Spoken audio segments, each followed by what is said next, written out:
It is the royal blue bedroom inside of the chateau where Eliot's coffin is. Uh, the maiden has just arrived and she has gone over her spiel and stating where she says, "My name is Evelyn, and they call me the Evil Queen."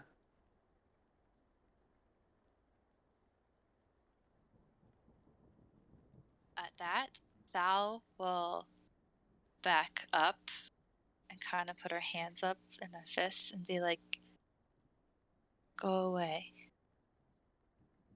Why? Because you tried to kill us before. If I had wanted to kill you, my dear, I would have done it already. True. But you did try. Kinda. Who's the one that tried to warn you about the witch and hag that lived in the old mill? Okay, touche. Who's the one that told you to help you find Ruby to lead you on the path of helping Belle? Sure, but why? Why are you helping us? The same reason you all are trying to get Eliot back. To go home. You're the one who did this to us. That is where you're wrong, my dear. This was not my plan. You said it was your fault. It was, but it was not my original plan. What wrong? I don't know what went wrong. That is my issue and what we need to figure out for all of us to return back to Everas. So What can was you your plan? Rewrite the endings of these so-called fairy tales, and for me to have my throne back. So how is it your fault that we're here? Can you start at the beginning and tell us what's going on? I will give you enough, but I cannot go into full detail at this time.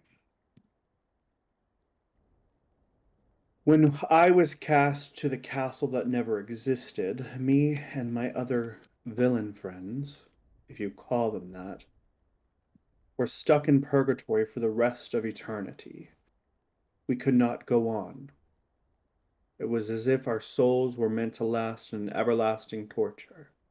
And then, out of the blue, from the shadows, a man by the name of Dr. Facilier came and talked about how he could rewind time with friends that he had on the other side. We were all skeptical at first, but after some consideration, it worked. The original plan was to rewind time for us to get our happy endings, because why should the heroes be the only ones who get valued when we put in so much work and dedication to our worlds? And then we stepped through the portal that was created by, and she looks down at Eliot's casket, by him. When he tried to bring back dear Archer into Everas, he opened up a gateway for us to exit. But it was almost as if there was an extra clause to this spell, or curse, if you will. Something sent us here, and I don't know why. But now that I have my mirror back, she turns, and you see the mirror hanging upon the wall. We can hopefully get back to Everas. With Eliot. Of course. You still need him? You all need him, not just me. Can So, we trust you? Trust is a two-way street. For now, I trust you.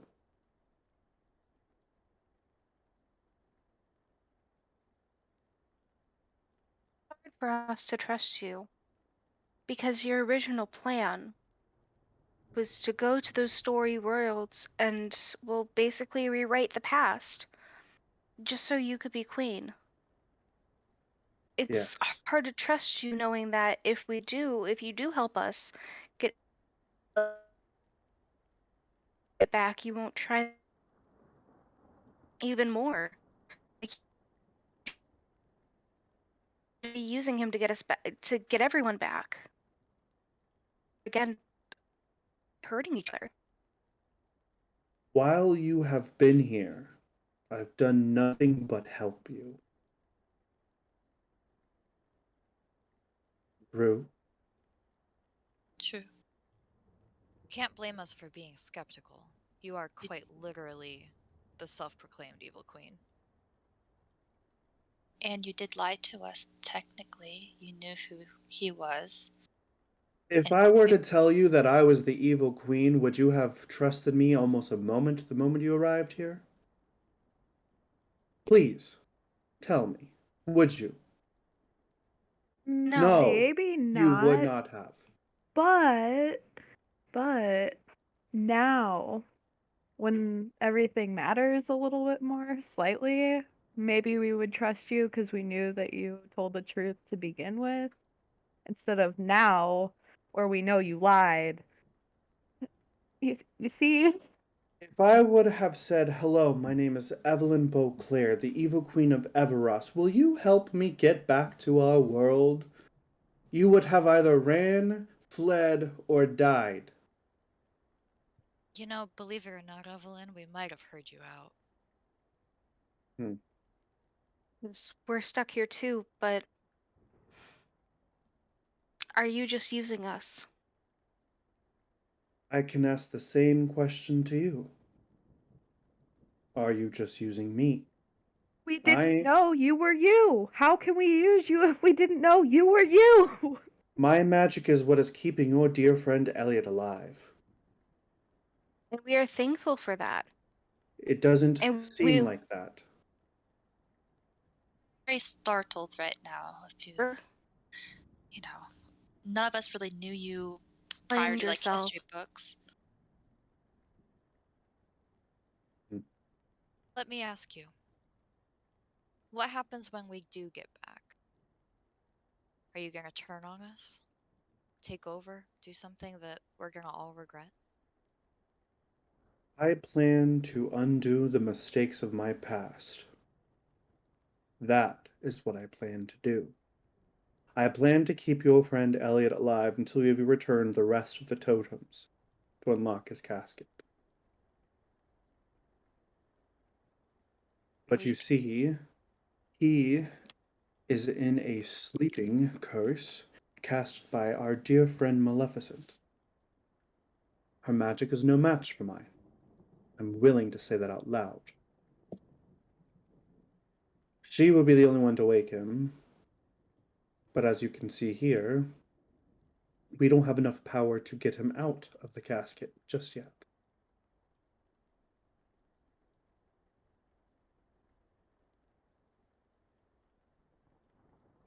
Okay, so Seems like we all have the same alignments and everything. Yeah. Would you be willing to pinky promise that you swear not to hurt us or Eliot? When we get back to Everas in here. And the conditions that I have is that you will not betray me either. Yeah, of course. In any way, shape, or form, tell anyone back on Everos who I truly am, or try and stop me from fixing my past mistakes. So what all does fixing your past mistakes entail? Like obviously there's many. So like I mean, I'm down for a long story, but like how much havoc is this going to cause? Cuz like, you know, I know what, dear boy.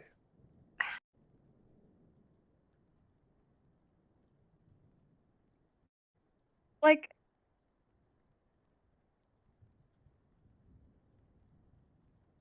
why? See, there's a lot of things here. There's a lot of things here. And if you're going out to fix a past mistake, but that means that Butterfly effect? yes, thank My you. past Thank you. mistake has been trusting my own mother and giving me her crown to become queen. The second mistake I have is ever letting a man into my life. The third and final mistake is that of my own, that I will not discuss with you. I'll look to the others and shrug, be like, that's kind of reasonable, I guess. I am not asking about your past flaws, am I? I'm seeing you as you are, seeing that you are worthy and you've done good thus far, that we can come up with an alliance to help get us back to Everas, as I am the one who now can control the mirror and get us back. I'm still trusting that you will not turn and backstab me either like the rest of my friends, if there are friends of mine. As long as you don't give us a reason to, I guess. I can agree with those terms. Sure. Does- As long as. Sorry. Then a pinky promise from the Queen of Everas you shall receive.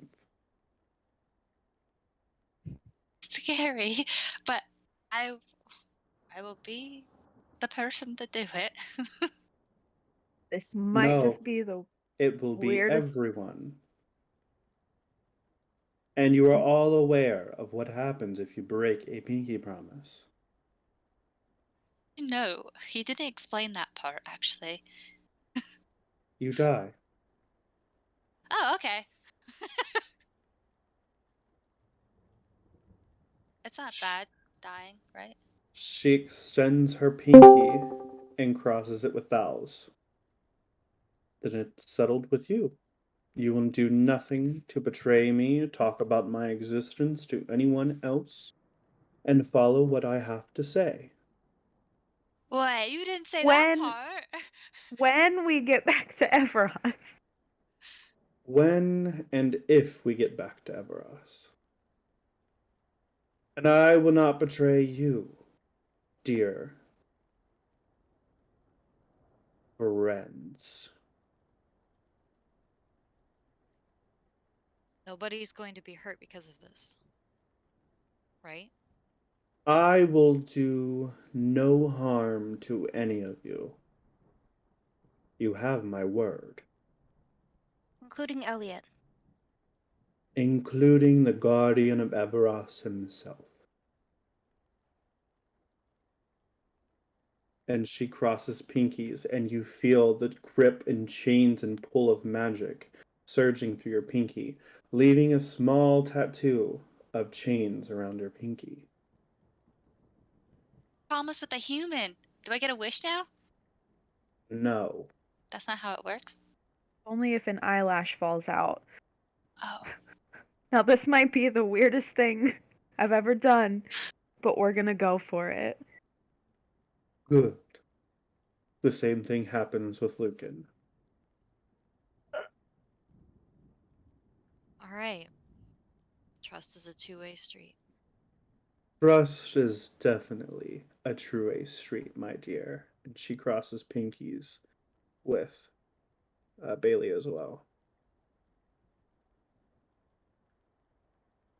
And you, Orc? Thal this Me. mouth be like, poor Ellie. For Eliot, I will do this. She But wraps her. Oh, yeah, go ahead. I'm doing this for Eliot. Once we get out of Everos, I'm guessing this pact becomes null and void. No. This you take to your grave, my dear.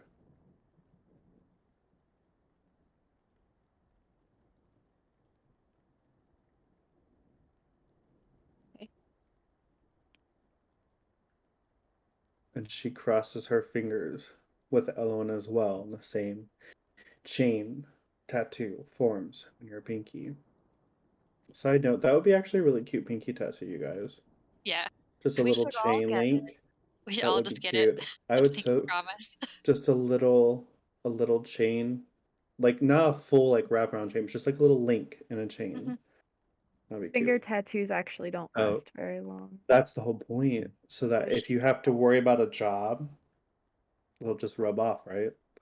I Nor don't do know. mean- toe tattoos. Yeah, they don't last very long. Like I've feet had mine tattoos. for like a year. No. Anyhow, back to Sorry. Sarah's. That it is settled. And she goes over to the mirror and she says, this ruby, this is, she turns around and this is not my totem. You mean? Of course it is. It's not. That witch must have replaced it. Which? There's a few. Lady Tremaine.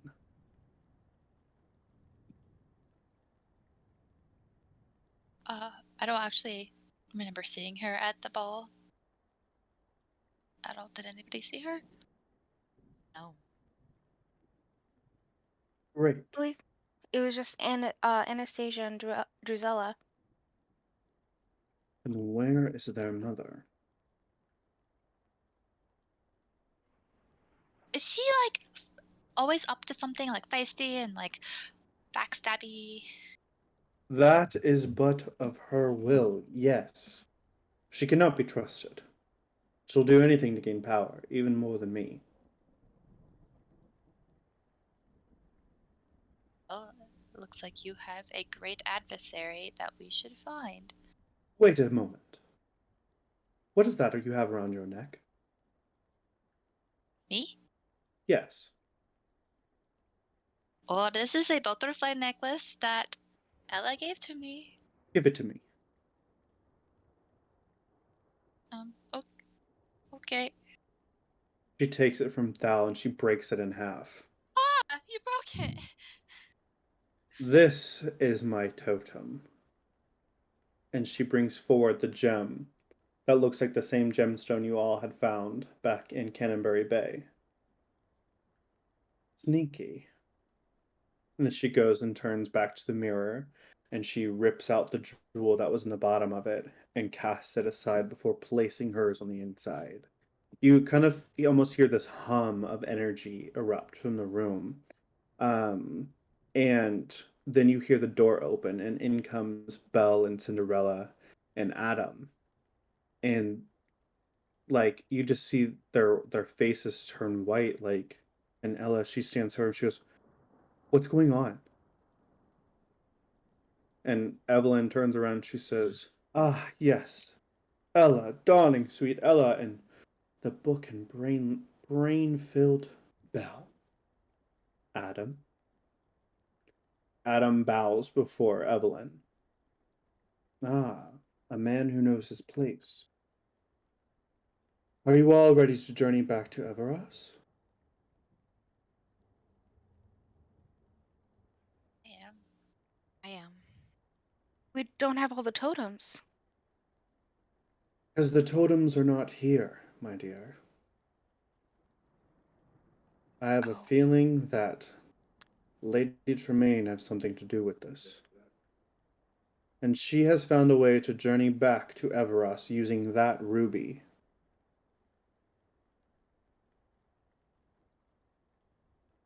And Ella and Belle and Adam, they all kind of like look at each other like, what do you mean back to Everas? This doesn't make any sense. And then Evelyn goes and she explains everything.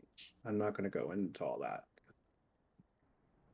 And then after that, Belle, she sits down on the bed and she's like, we can't leave though. And Evelyn goes, why? And Belle says, well, when I was reading those books that I got from the city today, I came across one about traversing worlds. We all have to have a heart to traverse worlds, which is the reason why two of us were able to come here, and the reason why everyone else from the other kingdom was not able to come into this story. But Ella, and she looks at Cinderella, who looks a little distraught about this, kind of already putting two and two together. Cinderella says, that means that Darren will not be able to return with us either. And Ella says, I don't want to go back. Seeing him tonight just it reminded me of why I fell in love with him for the first time. He was so sweet and charming, and if I go back to Everas, I go back to him being dead, killed by my stepmother. And Belle, she gets up from the bed and goes over and holds on to Cinderella's hands. And she says, but if we get a totem, we can give him a heart, right?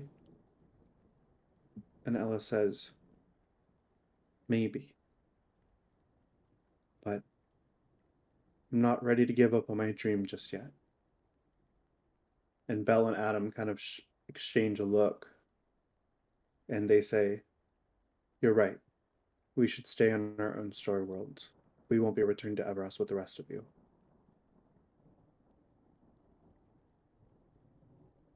If it is what makes you happy and you have no regrets, we won't push you to come with us. But just make sure it's the right decision for you. Thank you for understanding, Elowen. What about the servants? Will it be okay? We We'll fix have to we'll have to figure out a way. If we have to give that up to you. If you find the totems, maybe we can fix these things, but I would feel weird being away from them. Well, Make that choice. give out Luminaire back to you just in case. No. You May he be able to help you light the way through the darkness, and maybe if you do find some type of spell or curse removal, that you can try it on him, and if it works, then you'll know what to do. You can always come back. Just visit the Hall of Stories. the Hall of Stories. Yes, it is where all of our storybooks lie. Okay. And Belle gets up and she goes over to Elowen and takes her hands. And she says, I know your mother must have had a very good reason for to do what she did. And I have faith in you that you'll be able to find a way to break the curse. I'll do whatever I can to. It's my And responsibility now. thank you, Elowen. And she gives her a hug. She And hugs her back. um, Belle and Cinderella, they kind of all go around the room and giving each other bye hugs to all of you. Um, before they kind of like give you a nod and they look at Eliot, and then Cinderella looks back up and says, have courage and be kind. Um, Evelyn, you kind of see her just be like, okay, I'm over this lovey-doveyness, and she kind of like rolls her eyes, but she turns back to the mirror. She says, slave in the magic mirror, come from the farthest place. Through wind and darkness I summon thee. Speak, let me see thy face. and smoke and magic kind of erupt on the other side of the mirror as it turns black, and this mask appears and says, "What wouldst thou know, my queen?" And Evelyn, she says, "Open up a portal back home to Everas." And then you see the mask just kind of stare at her before smoke and magic kind of go around, and the mirror ripples. And on the other side, you see the clock tower, the room where the clock tower was. And you also see all of your bodies laying lifeless on the other side. And Evelyn, she looks back at you and she says, "See you on the other side." And she steps through the mirror. Is that I think us? we've been asleep this whole time. No, that can't be. We felt pain. That can't possibly be right. I mean, I feel pain in my dreams. Let's test it. Let me go through, and if I wake up, and you see me wake up, we'll know. Are you sure to be the first one? She doesn't scare me a lot. Okay. Well, good luck. All right. Ahoy, Captain. And she steps through. She steps through, but you don't see anything change on the other side. Looks around. What should we do? Should we go in too? Maybe it just takes some time for her to wake up. See any other option, and I don't know about you guys, but I'm ready to get home. Have courage and be kind. And Lucan walks through the mirror. Lucan steps through. Nothing also changes on the other side. Bailey will give Elowen a little shrug and step through the mirror.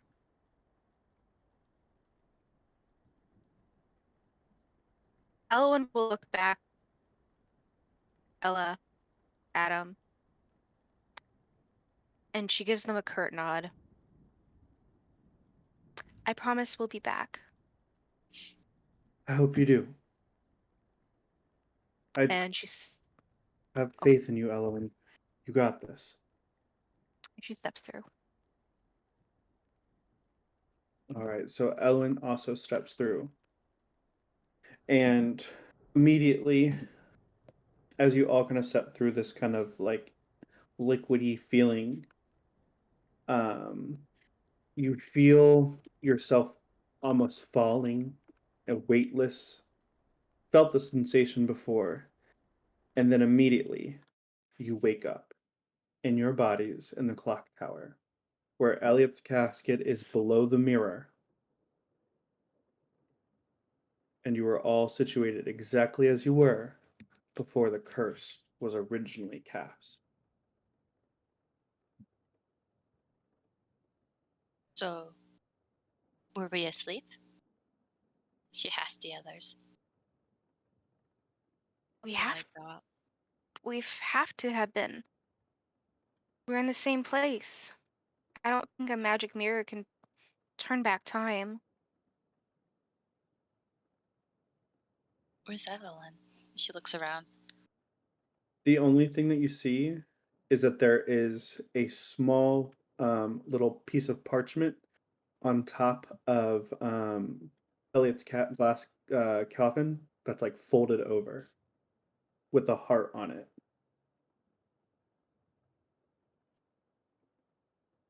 Thal will grab it and take it to somebody who can read. As you pick up the parchment, you knock over something that was underneath of it, and it falls to the floor. She quickly scrambles to pick it up. Oh, what is that? It's Sorry, Allie. Evelyn's totem. I could touch it, but she's touching it. Yep. Oh, look, I didn't have ouchies again. And as you like are holding on to it, you see sparkles and glitter kind of go around it as it transforms into the shape of a heart with a dagger going through it. Ominous.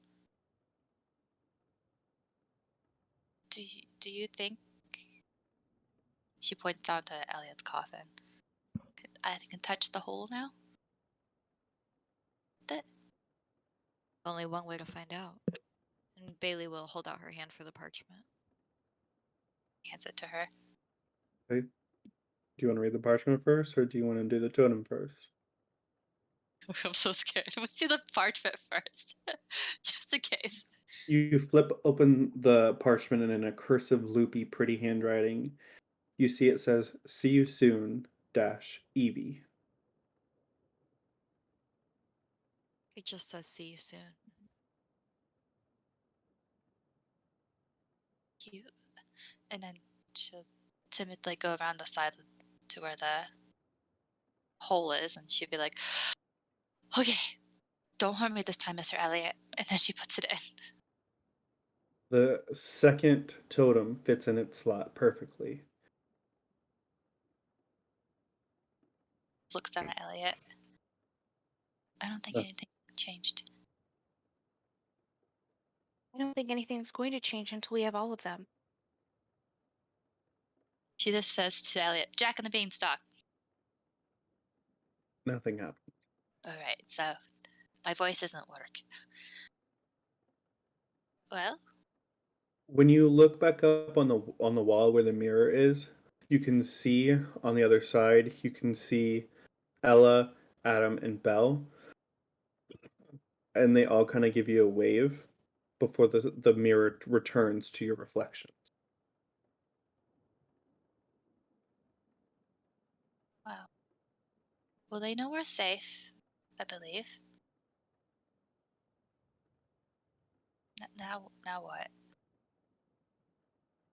Now I guess we keep looking for the totems. Where do we even look? Wait,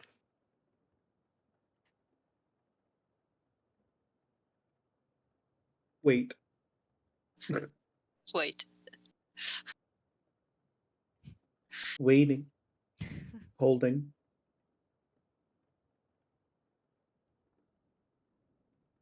Belle said Hello? something about the Hall of Stories. Yeah? Do you think we should look for that? All of the totems are based off of the stories, the fairy tale that once lost history. So if we find those stories, we can figure out how the totems might be. If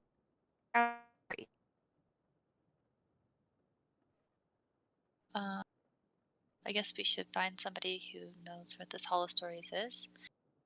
I have no clue anything of this world. But is there like a smart library or where a council of smart people are we could ask? As you're all talking, you hear on the other side of the door something gets knocked over and bumped into, and a scraping of furniture across the floor.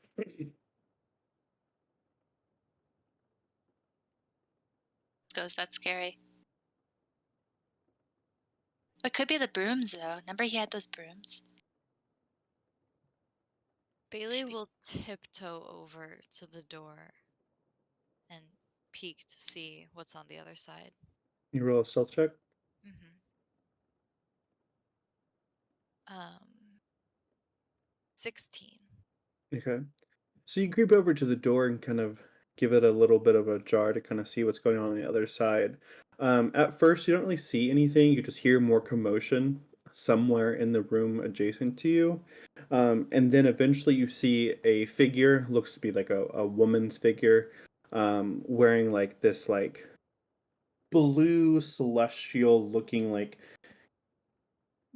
robe on, and they have these like little like lights, like floating like lights following and kind of dancing around them, and you see them like looking over, looking underneath the desk, and then they go over to the bookshelves and they're like scanning the books and like and just kind of They seem to be looking for something.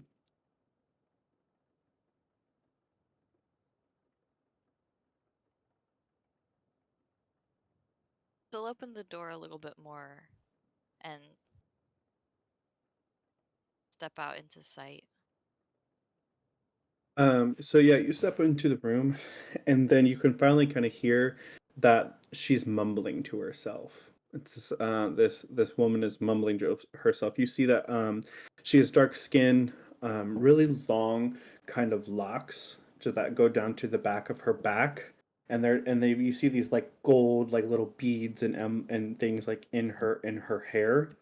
Um, as she like kind of flips open through a book and she like sets it down on the table and she's like, "Where is that man?"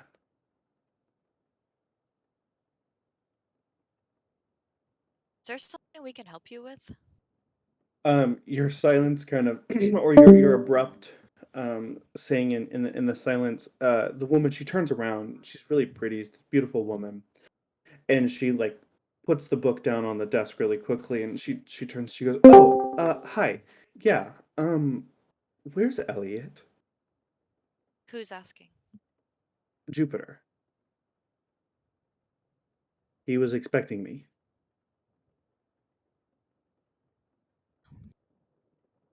Well, um,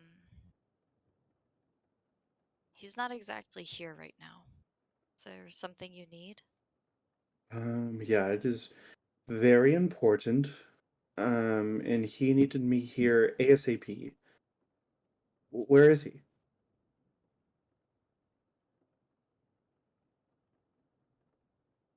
Are you able to tell me any more about what business you had with him? Possibly, but I don't really know who you are either. We're friends of Eliot's. As am I.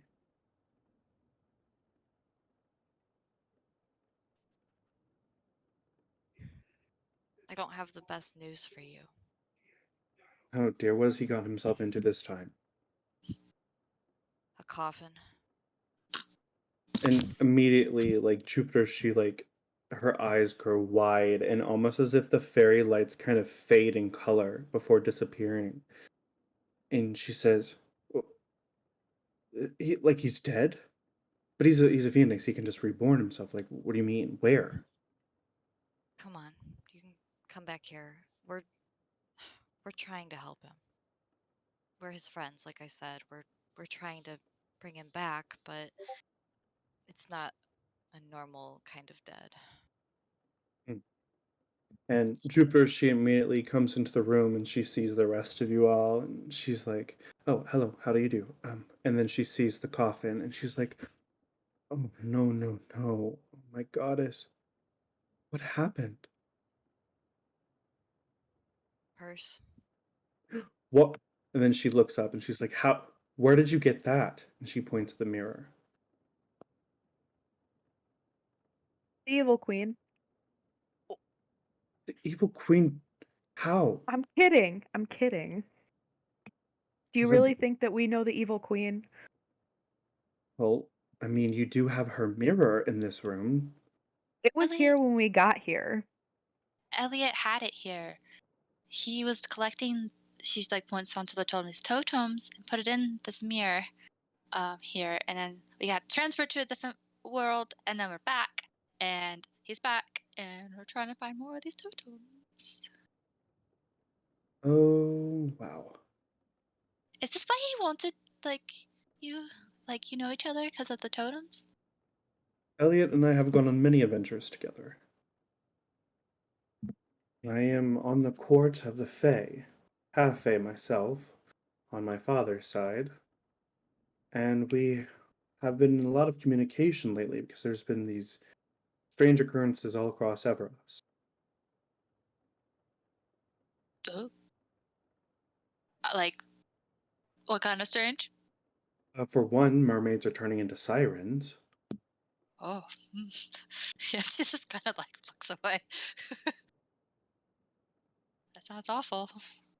Yes, it's not good at all, especially with the sailors who need to be going from port to port delivering goods and services for whatever needs, and we're on the verge of a war brewing. This is not good. I thought you were to say, like, creepy shadow figures attacking. Oh yeah, those too. They've been coming all throughout the city lately. Everyone's been on high guard.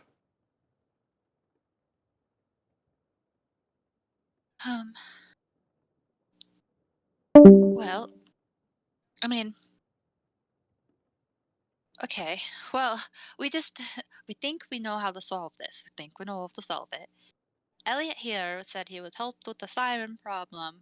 I remember him saying once upon a time if we helped him with the totem problem, but then he got into like this coffin thing, so we need to find the totems to get him out of the coffin to help the your situation. It sounds like. Okay.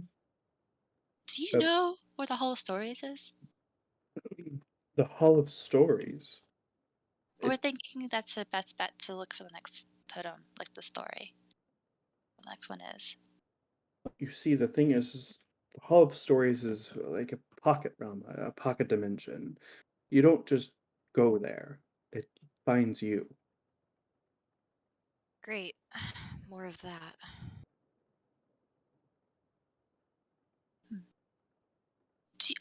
Oh. What about strange villains coming back to this world and causing mayhem? Well, that's one theory about why these strange magical occurrences are popping up here and there all across Everas, but I, I don't know. You haven't heard of anybody coming back?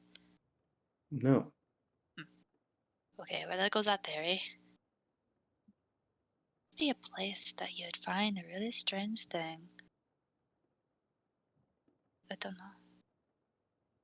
Besides that weird, creepy, mushy black place that we went to that one time with the scary water. I don't want to go back there. You all No, that. went to the void? Yeah. We met. We didn't meet Obsidious. We heard him. Oh dear. I think. Well, This is getting very tricky. I've got a lot of preparations due back on the court. Queena, okay. Well, it seems to be that you guys know at least a little bit of what you're doing. I have to go. what? Uh, Yeah, I don't. If what you're telling me is true, the court's going to want to hear about this, especially the queen. Could we come to this court? Because I think we need somebody who's really super smart to tell us like where the next totem is. Unfortunately, none of you are fairies, therefore you cannot go. Well, are you able to tell us anything else that might help? I really don't know, not until I gather more information and speak to Queen Seraphina. I I don't know. Okay, well, I guess since you're a fae, you can just pop wherever you want to. That's at least what That I've heard is about the fae. that is kind of my gift. Yes. So you could find us when you have a lead. I will do my best. You still haven't told me your names. Bailey. It's nice to meet you, Jupiter. Nice to meet you too. I am Thalasia. Wait, Thalasia Yeah, of the Northern Dark Waters? she like hides a little bit. Yeah, Of the Otahalan pod? yeah. Oh, She's this. completely hiding behind Elliot's coffin now. So you must be Lucan and you must be Elowen. How do you know of us? You're the new keepers of Everas, yes? Oh yeah, it pops Well, up. That's how you know us. little, Eliot and what we Sapphiria were told me told. about you. Well, let me just say this. Good luck, and you are about to be on the adventure of a lifetime. About to be? I feel like we just were. Yeah, that was the beginning. And she turns and she looks up the clock and she reads the time. She's like, I am late. I do have to go. And she turns on her heels before the fairy lights come back, and she wisps away in this purplish, pinkish, white cloud of smoke.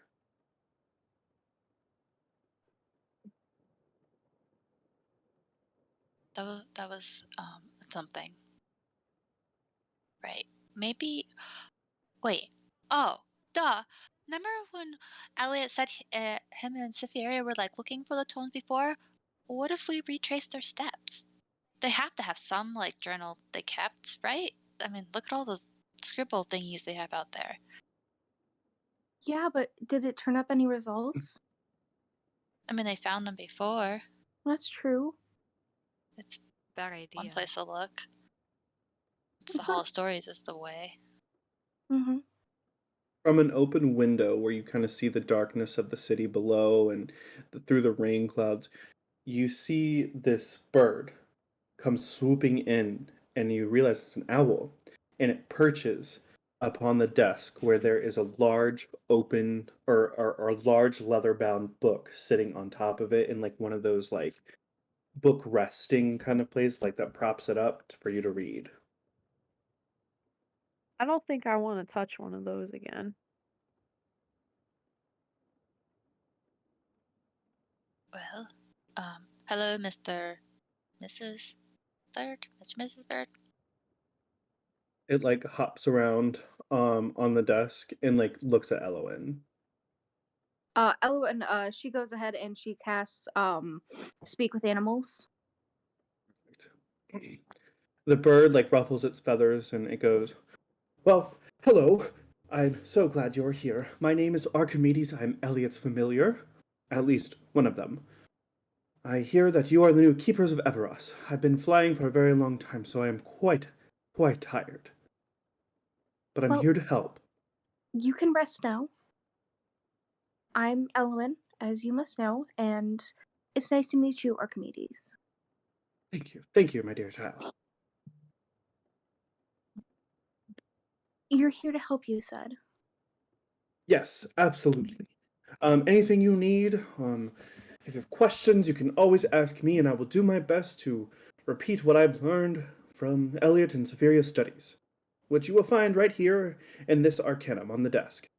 And it like magically opens to the first page that says like the Arcanum, written by Eliot and Sapphiria High Magic.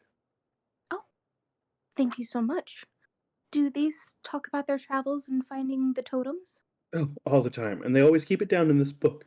Anything you probably much need to know about Everas is going to be located within one of these pages.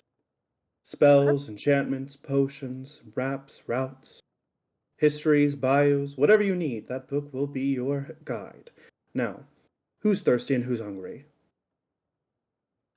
She looks around and she's like, his name's Archimedes. He is Eliot's familiar and he's here to help.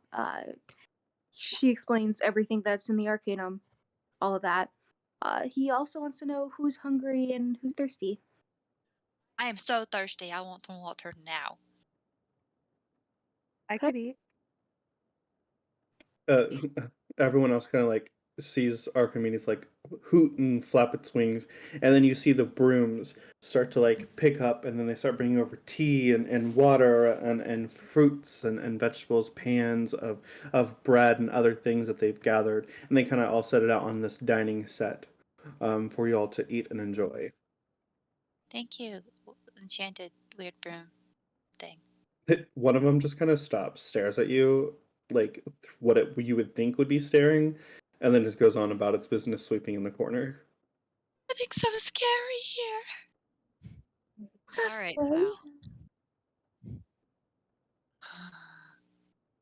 Thal. Elowen grabs a cup of tea and she sits down at Eliot's desk. And she begins to read the first pages of the Arcanum. So, the first pages, as you're flipping through, you notice that you see these designs and intricate drawings and weird scribbles, and all of it doesn't seem to make sense. And Archimedes like flies back over and perches next to you. You have to ask the book what you want to know, and it will tell you the right page. Then you'll be able to read. It's not a book you read like normal. Oh, well, thank you for explaining that. You're very Um, welcome. She looks up. Well, it's a magical book, guys, and apparently I have to ask it what I want to know. Oh, Should I just ask for about the totems? yeah. To be like, where's the next totem? If it's smart enough to tell us, at least. I hope so. Or show me where Eliot starts to look for the totems. You see the book start to glow as pages flip and turn, and eventually it comes to one page that says the 13 totems of Everas. And you see the first one all lit up. It says the Evil Queen's totem, the power of disguise and glamour. And then you see the next one, and you see Gaston, the power of bravery and bronze on it. But the rest of them are in that scribbly, kind of intricately weird looking thing, except for one in the middle that says Cruella. And it doesn't say what the power is, it just has the scribbles on it. And then you see where its location is Hell Hall, Loxton. Well, it looks like the book is only showing me one at a time. I can't clearly see all 13. There's the two we found, but there's also one listed for a lady named Cruella. And it shows the location, Hell Hall, but it doesn't say what their powers are like the other ones do. I think that's our next one, and Hell Hall is in Loxton.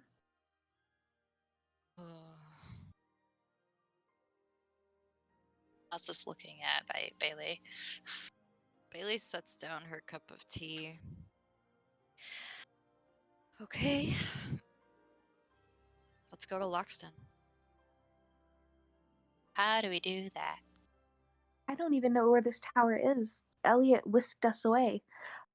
Archimedes, where are we? Yes, my dear friend, you are in the great city of Haven, the capital of the Valewen. You are going to want to take the train north towards London, or to Loxton. Thank you so much. Absolutely. I will say this. Eliot did leave a few things for you keepers. He flies over to a trunk that you see in the corner of the room, and he pecks at it. Elowen gets up and she goes to the trunk. And she opens it. On the inside, you see new clothes. You see new garments. You see brand new weapons or spell reagents and ingredients for whatever you may need. We're stocking anything that you could possibly need. There are 6 healing potions inside, as well as journals and notebooks for you all to fill. He has also left something very, very important, a box. And it's a long kind of box about 12 inches long that has a little lock on it, but it's not locked. Elowen will take the box after she starts taking everything out and passing out the journals, the potions, clothes to whoever seems appropriate, what their dress and style are. And she takes the box and she just flips open the latch to see what's inside. When you open the box, you see this purple satin kind of silk lining underneath of it, and a beautiful looking oak wand on the inside of it, with a little note that says, "Good luck. I'm counting on you, Eliot." It's a wand, guys. Do any of us know how to use something like that? Well, I have my staff, but it's very different than a wand. It's beautiful. It is. You all kind of corral around the trunk, kind of getting your things and gathering it. Lucan, you had this brand new set of awesome looking armor, and that's just lined exactly how you want it. Bailey, you see this new set of daggers. You see a new lockpick that automatically has success once every day. Hell yeah! Elowen, inside of your inside of your like new poncho that just has these really cool looking like leaves and vine intricate design in it. You have these new like crystal necklaces, but one is very specific. One of the crystals there gives you the power to speak. Oh, I'm here. I'm trying to change my thing in D&D so I can leave notes later on. Sorry. you're fine. This crystal allows you to speak with your friends even in woodland creature form. So even when you've turned to your animal, you can still communicate with the rest of your friends. Thank you. Yeah, inside of Lucan's things too, you see you had a battle axe, right? I had a great axe and a war scythe. The axe, you see that there's like this kind of gold, like looking like hilt handle, but there's no attached to it. But when you pick it up and you give it a shake, the axe appears out of nowhere. So then you can kind of retract it. So you're just able to be battle ready whenever you need be. Thal, when you pull out your new clothes, your human clothes, if you will. And then there's a note in it with a seashell that says, "This is a Calypso talisman, giving you the ability to help your friends swim and breathe underwater, just as you would." Teach you guys how to swim. Ugh. Lucan's just It's like fine. standing there, like just like like mouth open, just like And as you're kind of like getting used to your new gifts and trying on your new clothes, as you're all kind of crowded around this trunk, you kind of look up for the first time, and on the wall, you see this large 10-foot portrait of Eliot holding on these blue, icy blue robes and a wand crossing his heart like this. And he smiles down at you, and almost for a second, it looks as if he gives you a wink before resting back, looking off into the distance.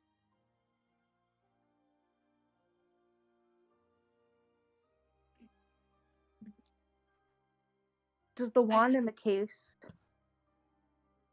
look like the one in the portrait? Yes. I think this is Eliot's wand. I think you're right. Why does it feel like, did he know this was gonna happen? Why did he leave it to us? I don't know. I don't know either, but I don't know about you guys.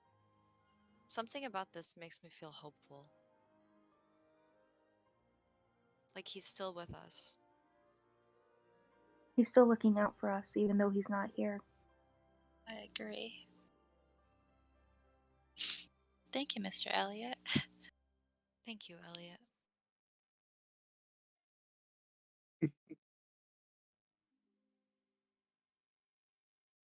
Well, I guess we have new toys, clothes, and a new heading. And a bird friend. I just feel bad leaving him. I don't want to leave him either, but we can do this. We have to do this. We have to save him. We have to save everybody, I think. That sounds really daunting when you say it like that. It is daunting. I'll just try to save my family. We really have to go to Lax next. I mean, Look, I want to find Mia. If we go there, I'm gonna look for her. I can't be that close to everything that's been happening and not find her. well, we have two goals there then. Yeah, and Cruella. it seems like it's her totem, so we can do both while we're there. Should Whatever we we on first. try to find a library to find what story she belongs to? We can try. Yeah. And maybe, I mean, I know Eliot has a huge collection here. I'm sure he has a book here about her story.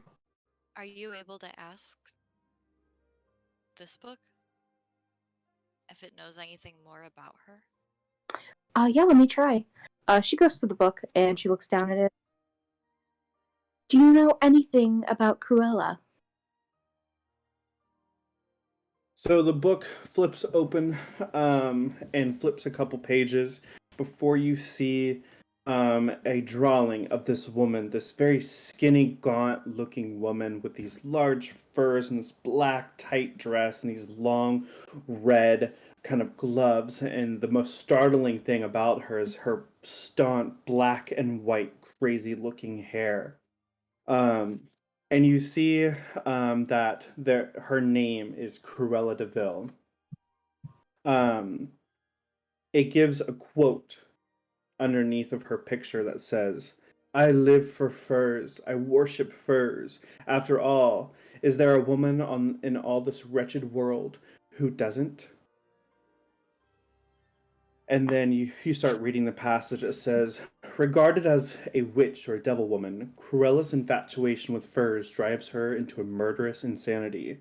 She commits immoral acts to satisfy her mania, such as kidnapping and slaughter. In her mad pursuits, Cruella is typically aided by her henchmen, Jasper and Horace. She lived in a hall known as Hell Hall, deep within Loxton, and has a fashion line devised and created what looks to be animal furs. Bailey recognize her from that little vision that she had? Yes.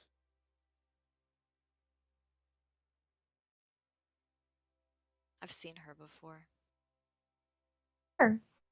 That dream that I told you about back in Oh, Canterbury. Do you remember? yes, I do. But wait, that was about me as well. She has something to do with this. Okay. Well, we have all the supplies we could need. And I'm sure we can bring the book with us, right, Archimedes? Or does it have to stay here? Book will need to stay here. If that book were to get into the wrong hands, who knows what could happen. I understand. Well, How will this place be safe while we're on our travels? Anyone who is not invited here has no way of entering anymore. There are wards to protect it. Those who try to come into the clock tower will only see just that, a clock tower. that's reassuring. We can come back if we need to, right? Of course. Whenever. Okay. Well, trains cost money. Yeah, I had to take one once. It was kind of scary. But they do cost money. How much money does everybody have? I don't have anything on me. I only have 4 gold. I think I have a lot. Hold tight. I had all those pearls. Oh, you're worried about money. Over there. And Archimedes flies over to like a little like a coin trunk on his desk, and he starts pecking on it. Oh, and Elowen opens it up. You see that there are 500 gold pieces in there. Oh my gosh. He's loaded. Bird, you're loaded. How'd you make all this money, Bird? It's not my money. He says it's not his. I believe it's Eliot. I don't feel right taking money from Eliot when he's asleep. No, Like, no. It's for you. He's telling us that it's for us. cool. It's a lot more than we need. You Yeah. never know what we need though on the way. Like, Help us with our travels. And we're doing this to save him. And all of Everas as well. They would kind of go hand in hand. So I feel horrible taking his money, but we need it in order to save him. Yeah. If it's for us, I guess we should take it. So 100 each. So, Yeah. I wish we had like a bag of holding to put it in. We should buy one of those when we first get a chance. We'll see if we can come across one. I've heard about them. I've never seen one in person. But I think it'd be cool. Sailor had one on a ship I was on, traveling to that place we were at, Canterbury. Alright. Oh, okay. Well, we know where one is, but I'm sure there's many. Well, Shall we can say start our to... goodbyes and go? Yeah. I guess so. Bailey will look down at the picture of Cruella, just kind of stare at it for a second, and whisper under her breath, "I'm gonna find you, Mia." Step towards the door. Come on, let's go find a train station. Elowen closes the book, and she looks at Archimedes. She said, "Thank you so much for your help." Should say the same thing to you, Miss Druid. I'm sure we'll be back as soon as we find the totem. And what's the correct? He's your familiar, or you're his familiar. Well, it's the other way around. No, I'm his familiar. Yeah. Well, I hope that it's not master, but it's your friend, your dear soul friend. We'll bring him back for you. Thank you. I hope you can get to him too. That is our hope and our journey. Good luck, my friends. That'll go to Eliot, and she'll just put her hand on there, make sure the spoon's still there, and then she'll be like, thank you again. Sleep well. He doesn't stir. And she scurries out to the room, like with one last look over her shoulder at him, and then she'll find the spoon that she had before and pocket it. Okay. Lucan is gonna like bound like out, like it's like childishly, just kind of not really sprint out the door, but he's gonna like bound out of the room and like run out the door and like swing his new sword and be like, "Have courage and be kind, guys. Let's go." And he's like fascinated by his new little weapon. I love Perfect. that. So you guys all head out of the clock tower, climbing down the flights of stairs, and the rain has finally dissipated as the evening hours have arrived, and you're seeing the city light up in like a warm reddish glow as the streets, um, people are finally coming back out to do their business on the streets and go from shop to shop or restaurant, and it's just this huge glorious city that you see above you. You see that there's like an item shop, a potion shop, a weaponry, a restaurant, and a cafe, a bistro, hotel, anything that you can imagine the city has to offer. And everyone just seems to be in a happy or cheerful tone in this matter. Um, but there's just a lot to see as you all step out onto the streets. Immediately hiding behind Lucan because everything's tall, big, and scary. I don't like it. Canterbury was the biggest city I've ever seen. I think it'll be okay. Yeah, like it here. Okay, we'll just stick close to you guys. Come on, Val. You guys know where a train station is? Well, no, but we'll find it just like we found everything else we've looked for. Lucan, you want to grab a random passerby? Sure. So he'll pocket his weapon Ha!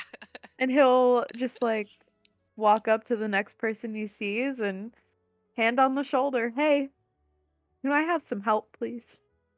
The first person that you kind of see is this man, brown hair, kind of done up in this like black kind of thick vest and these pants on. You see that he's got like this like kind of large sword strapped to his back as he like flicks off like a toothpick, and he looks over at Lucan and is like, "What?" Uh, he gets kind of distracted for a second, like just kind of like, oh, yeah. Where's the train station? You're gonna want to go up those steps to the second district, follow the pathway down by the courtyard, and you're gonna see there's a sign that says train station. Take that pathway, and it's gonna be up at the top of the hill. Not from Oh, around here? uh, no, but thank you. That seems simple enough. You're welcome. Not the first time I've seen strangers in this town so far. Lots of people are flocking to the city these days. Pretty busy, but maybe we'll be back. See you around. And he nods and then like motions for the rest of them and starts like making a beeline without really saying anything, just like Oh, that way. She just scurries behind him. Wait for me. he's gonna. Go Oh, ahead. sorry. I was gonna say he's gonna like walk for like a hot second and then like realize all the shops and stuff and like stop, turn around and be like, "Does anybody want anything before we get on the train?"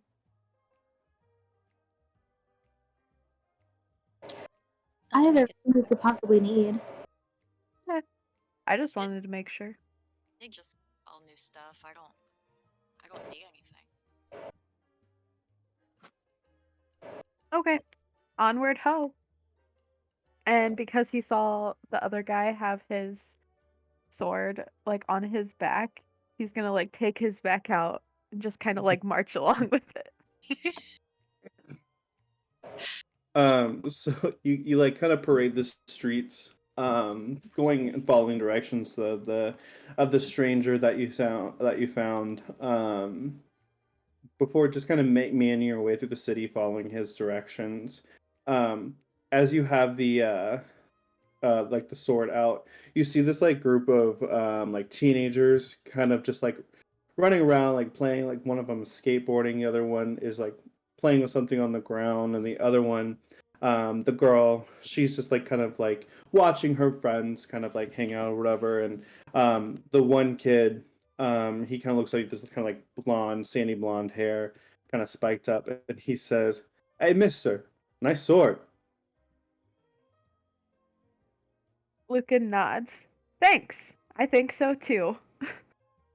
Do you play Struggle?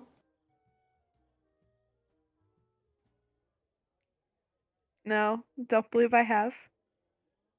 That's a nice fancy sword for someone who doesn't play Struggle.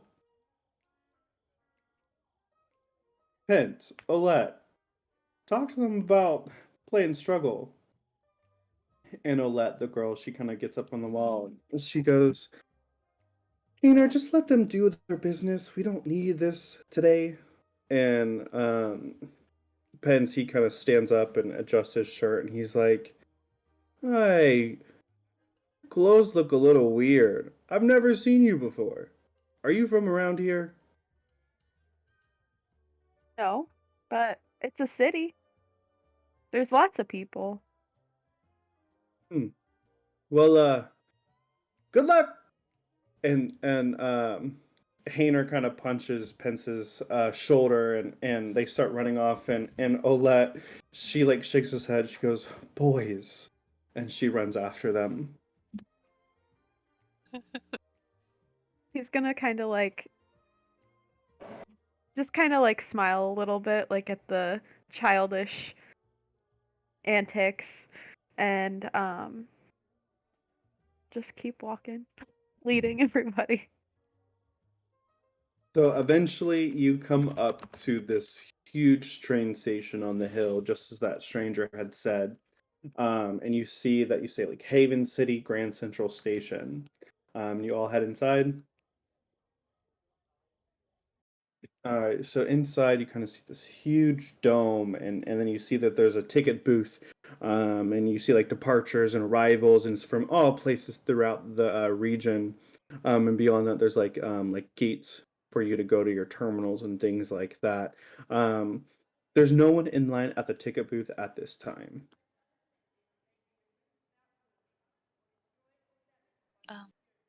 So how do we get on that train? I have the tickets. We just go up to the booth. It's easy. And Bailey will step over to the booth.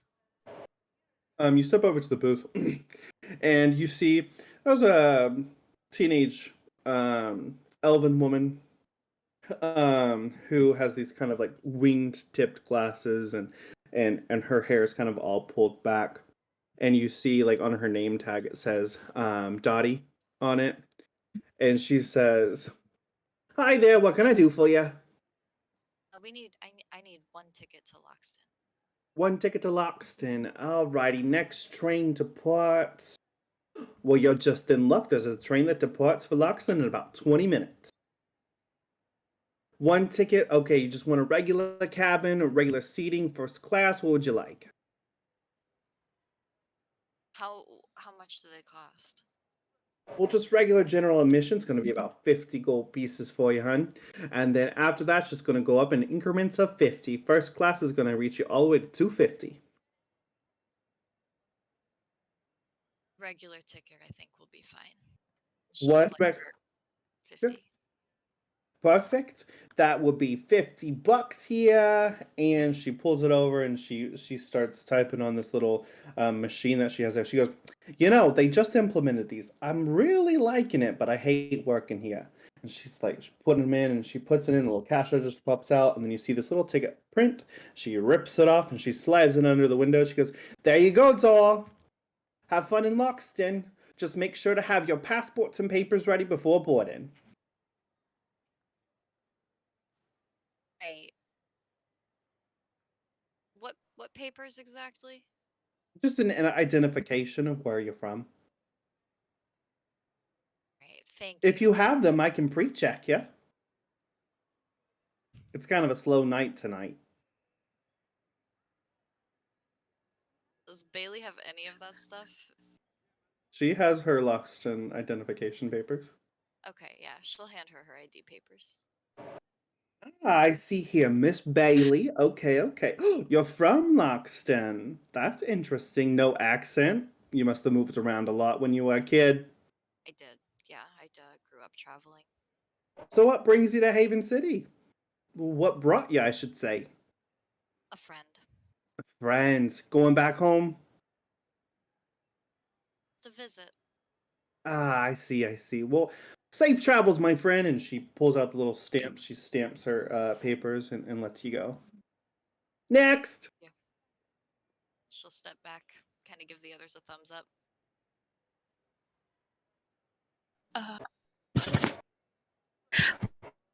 I'll go next.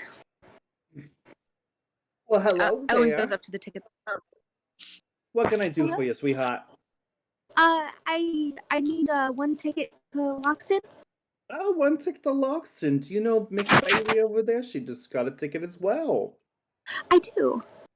Okay, so what type of seat would you like? We got general admission, then it just goes up from there in increments of 50. First class is 250. I'll Just just gonna do like general step in admission. for a second. Really sorry to like cut everybody off. I have a question. Is Yeah, there what like can I a do for you? group discount here? I'm so sorry. Groups of 12 and over are the only ways to get group discounts here. Sorry, love. Okay, that's fine. Go ahead. Just thought I'd ask. Oh, yeah, no problem. Okay, so one ticket. You said just regular admission? Yes. Perfect. That'll be $50, hun. Here you go. Ah, nice and shiny. That's the way I like it. And she puts it into the machine, and the little ticket prints out. She slides it under. Just make sure you have your passport or papers ready to go. Papers for what? Your identification. You will be crossing a regional boundary, so you're going to have to go through customs once you get into Oxley. What's that? What's customs? What's Oxley? What's papers? What do you want? Customs. Customs is where we check foreign travelers, make sure they don't have any hazardous materials that they're trying to smuggle onto other regions. What if one does not have papers? If one does not have papers, that's okay. There's just going to be a form that you're going to fill out. However, I will say processing time right now is going to take a couple weeks. You won't be able to get out this evening. Oh. Is there any way I could get a refund on my ticket? Oh, I'm sorry you didn't read the sign. There's no refund on tickets, especially for trains that leave in the next 20 minutes. I'm sorry, love. Okay. But listen, that handsome fellow over there, you know him? Yes, I do. Ah, well, bring him over here. He looks like one of these struggle players that my kids, they like to look over. I don't really have kids. They're just calling my kids. They're the homeless kids that live down in the alley. We like to hang out sometimes, and I bring them food from the workroom. But maybe he can vouch for you. Yeah, actually I believe we met those kids earlier on our way here. They said how much they like his sword. You know Hayner, Pince, and Olette? I don't know, we just met. Oh, well, listen. If you know them and they liked your vibe, I think I can let you through. This is a one-time only thing that I'm doing for you, so don't say Dottie didn't do anything. And she slides over and she writes on a little piece of paper and she says, "Here you go. Just give that to the purser. He's gonna take this. Everything will be fine. And if anything happens, just say that Dottie sent you." Can we get Thank you. a second one of those for this girl back here, please? She doesn't.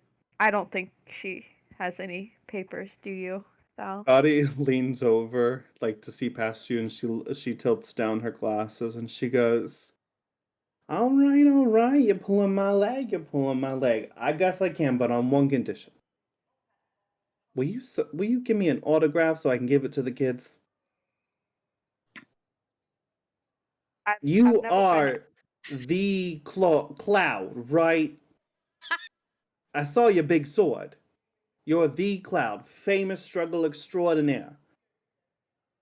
No, ma'am. I don't even know what struggle is. So like, I'm not quite sure. I, Oh, but you look just I like him. think so. But hey, if whatever you say is true, whatever you say is true. All right, I'll give you another one. And she writes Thank down, you. she says, here you go. But never mind, it's all good. You're all friends here. I will just need 150 bucks. Well, 100 bucks now for you if you want the general admission. Okay, so he's gonna give her 50 of his gold coins, and then put his hand back to Thal, and then give her her 50 gold coins, and then he's gonna pull out 2 extra and like slide them on the side. Oh, aren't you just the trauma? Oh, my dear, you have a pearl here. That won't be here. You can take that one back. But here, don't worry about it. I'll take care of yes. Good luck, my friends. Have fun in Loxton. Your train's gonna. Oh, you better hurry. It's gonna depart in about 10 minutes. You're gonna want to go around to terminal B13. Okay, that's B13. about it. Fun. Thank you again, Dottie. I promise we'll get our papers next time. Absolutely. Ta-ta! And then she goes, next! And then you all kind of go back to each other in a group.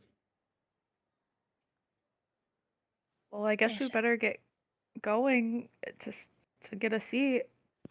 Yeah, we should head that way. Mm-hmm. All right, so you all head off down to the terminals, and you see like A, and then you see C, and then you see E, and then you see F, and then you see gates 1, 17, 48, and it's just getting really confusing. And then finally, you come across gate B, and you see that there are no one else in line. You see the one final purser getting ready to close the door. He goes, all aboard! All aboard! If you're coming aboard, you better hurry up over here. Come on, Yeah, guys. just keep swimming and just gets on. Stickers and papers, stickers and papers. Here. Thank you. And he snaps it. He said, "Oh, what? Oh, it's from Dottie. Oh, that woman. It's all right. Get on board." And you all get on to the train before leaving for Lux. And you kind of make your way through, and there's a couple people sitting here and there. And finally, you find a compartment that is just for you guys to kind of settle into. And before you know it, the train starts pulling out of the station and disappearing out into the city and into the night. Scary. Well, that was a lot that just happened. We saw a lot, met a lot. What are papers? Why do you have a paper? She looks at Bailey and Lucan. You have to have papers that identify you as who you are and where you're from. Part of how they keep people safe. It's organization in cities. You don't have anything like that? I mean, paper and water don't really mix. See, it just says where I'm from and some information about me. You need to get something like this if we're going to be traveling around in cities. You Is too, that Emma. safe to do? It's required. We'll just tell them you're from Canterbury. Probably actually is really smart, because I don't think saying I'm from my iceberg is smart. Probably not. So we can do that, and well, as soon as we're in Loxton, we can look into it. I'm sure there's somewhere there that we can get you some official papers. I wouldn't count on somebody like Dottie being willing to help us out at every train station. Yeah, she was a treat. We should bring her something nice. Really hope this was what we were supposed to do. Yeah, I mean, we have to find Cruella. So, about that wand. What do you think it does? I don't know. I have it in my bag, but it just doesn't feel right for any of us to use it. Maybe we'll know when the moment it comes. It's like preloaded with a spell. Be like, this is magic missile. Pow, pow, pow. I don't know. I just know that's a magic spell that I've seen. I mean, if it's Eliot's wand, it can probably do all sorts of stuff. Yeah? I'm actually a little bit afraid to mess with it. Yeah, I mean, I don't know much about Eliot and the Guardian, but everybody seems to be like in awe of him. He must be really special to Everas. We really need to find a history book. You and me both. But I guess not everyone, day-to-day people who go about their lives know about him. I mean, the people he knows, sure, but I've never heard of him. And he's the guardian of Everas. I feel like everyone should know who he is. Know what happened? I don't know. He sounded like he didn't want people to know him. Him or the other elf. Maybe he's just shy. Doesn't seem like it, but maybe you're right.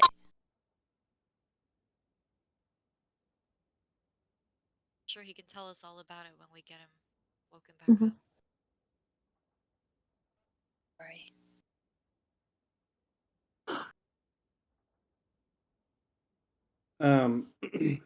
Bailey, you feel a vibration in your bag.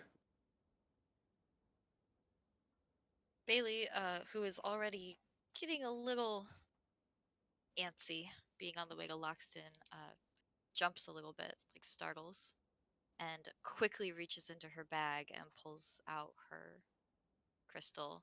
Kinda turns away from everyone, sort of hides it away from everybody a little bit. Roll a stealth check. Oof. 11.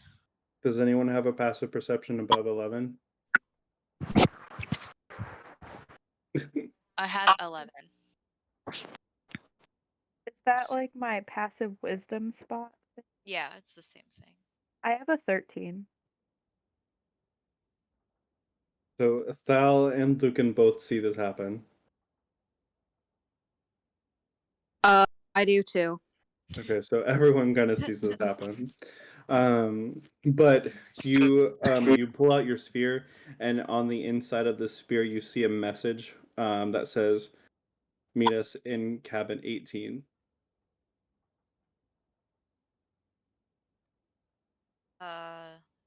Bailey immediately gets up, pockets it, and is like just steps out of the cabin and starts looking for 18. No explanation. Doesn't say anything. Wonder if she had to get sick. I mean, this is kind of bumpy.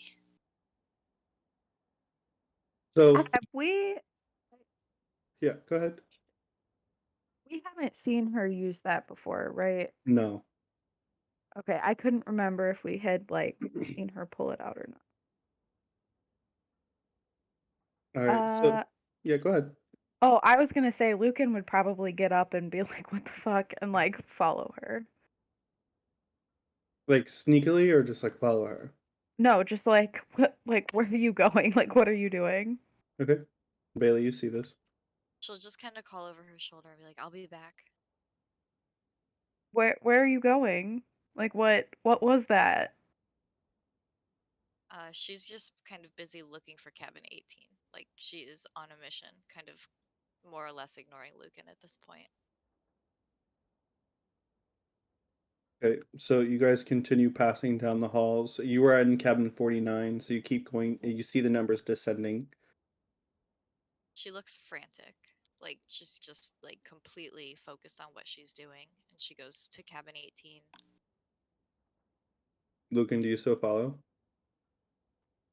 I'm gonna follow like into the cabin. Like, I'll stay a couple back, but like after noticing that she was like just a hot mess, I'll just like be like, what is this? Bailey will get to cabin 18. Is the door shut, I'm assuming? Yep, the door is shut, the curtains are closed. And she'll reach for the door, but then she'll kind of pause, like take a breath.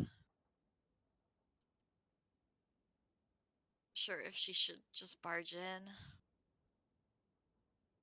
she'll knock. Okay. You knock in a certain order of knocks, in that you have been trained on to know, and you don't hear anything on the inside of the cabin.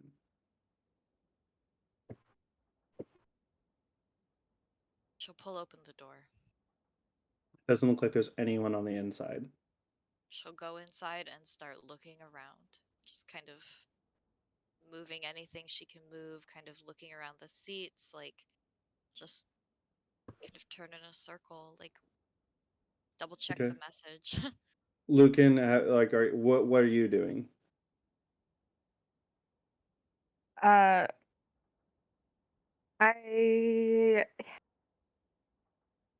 probably like wait a second and then just kind of like not trying to be sneaky, but just kind of like ease towards the door and just be like quizzically like looking in. Okay. Bailey closed the door, so the only way to do that would be to open it, Oh. and then yeah, because the curtains are drawn. She would shut the door behind her. Then he'll just stand outside the door and wait. Okay. Roll an investigation check. Bailey. Me. Oh. Ugh, this dice. Okay, 10. You got a 10. So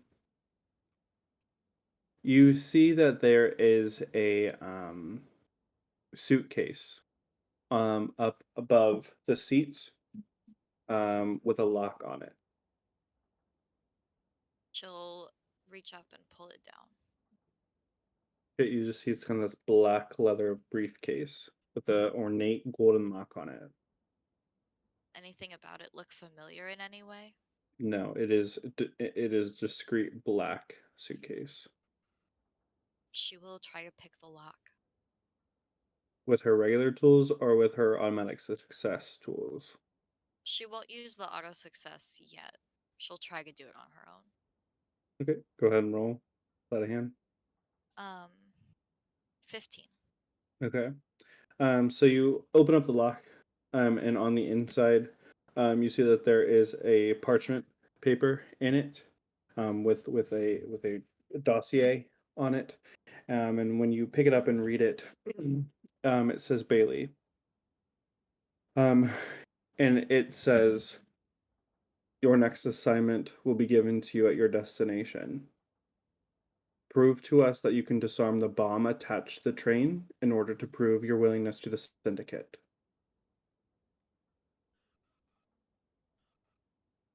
You have 1 hour.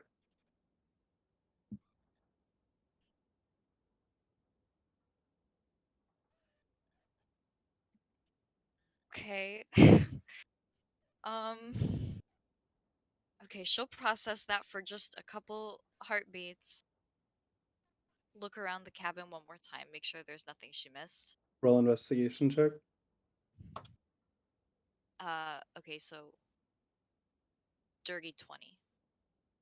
As you're kind of looking around, you look in the suitcase again. You see there's a secret compartment on the inside.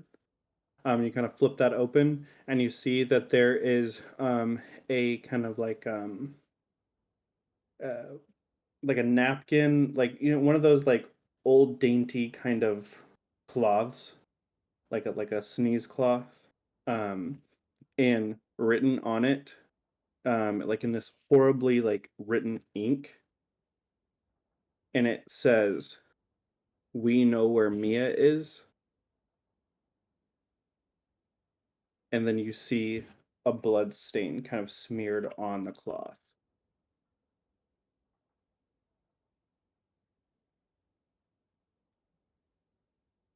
Fold it up and pocket it. And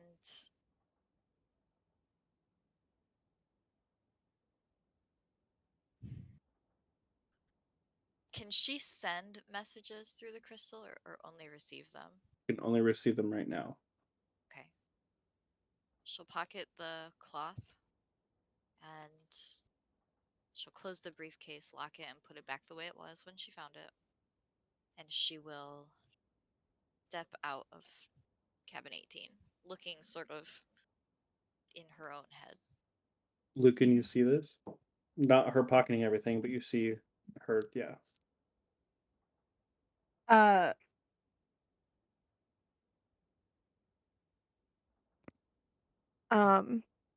he's just gonna be like, what was that? Like, first of all, what is that thing? And second of all, like why are you just like running off? She'll kind of look a little bit startled by his presence. And she'll be like, why are you following me? You just ran out of there after you pulled this weird looking thing out of your pocket and like Told you I'd be right back. We don't have a lot of time. A lot of time for what? Fuck, I don't even know where to start. I don't know, Lucan. I don't really want to involve you in this. I mean, we're kind of all a team at this point, and we've been involved in some pretty shitty shit. Like, why? That's true, but there's some things not everybody needs to know. I feel like at this point, there are a lot of things that we all need to know. If I let you in on something, do you think you can keep it between the two of us? Just for now. I just don't want to cause problems that we don't need for anybody else in the group. Okay? There are some things that I'd rather handle on my own. I understand that, but like, we've done a lot of shit all together as a group. Like, we can all help each other. And if you're a little bit less secretive about everything, then maybe we could help you find Mia.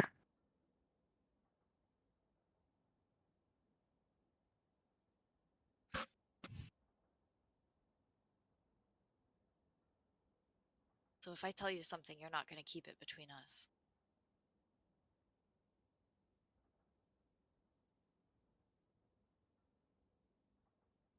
I mean, it's not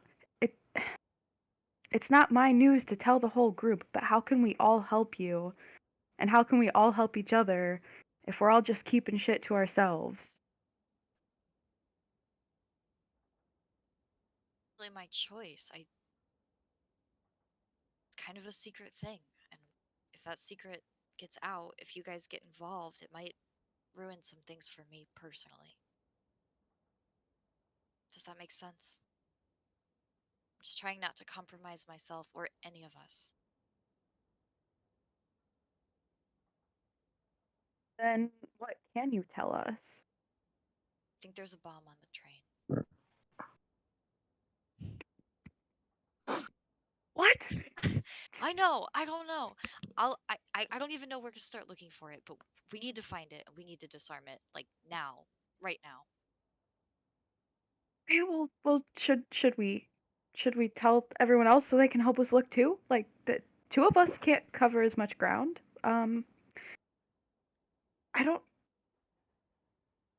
I have to be the one to Oh disarm it. no. Okay. If you want to tell them, I guess, but I'm gonna start looking. I have to start looking. I'm not gonna waste any more time. And I don't want anyone else to get hurt. You can decide what to do about the other two. I don't know. This isn't something that I want to get you guys involved with, but I'm gonna start looking. She's gonna take a step back.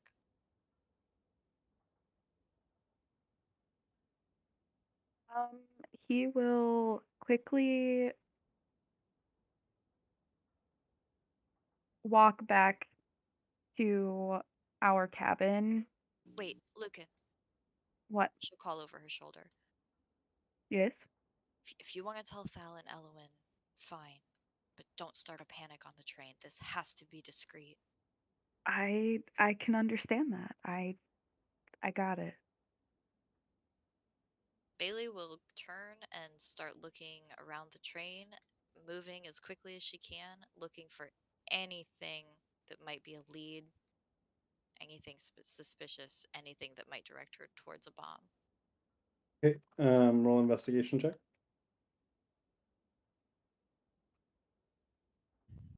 A 12? All right. So during your investigation, you're trying to keep discreet and kind of looking over. You're passing through the cabins, and eventually you come to the like the cabin before you would get to like where the conductor would be. And you notice when you kind of like peek through the window to the where the engine room is and all like the conductor and stuff, you notice that there is no one inside. She'll go in. The door is locked. She'll try to pick it With her tools or by herself. 17. so you start to pick the lock and then you feel a tap on your shoulder, and you see the purser, and he goes, excuse me, miss, can you tell me what you're trying to do?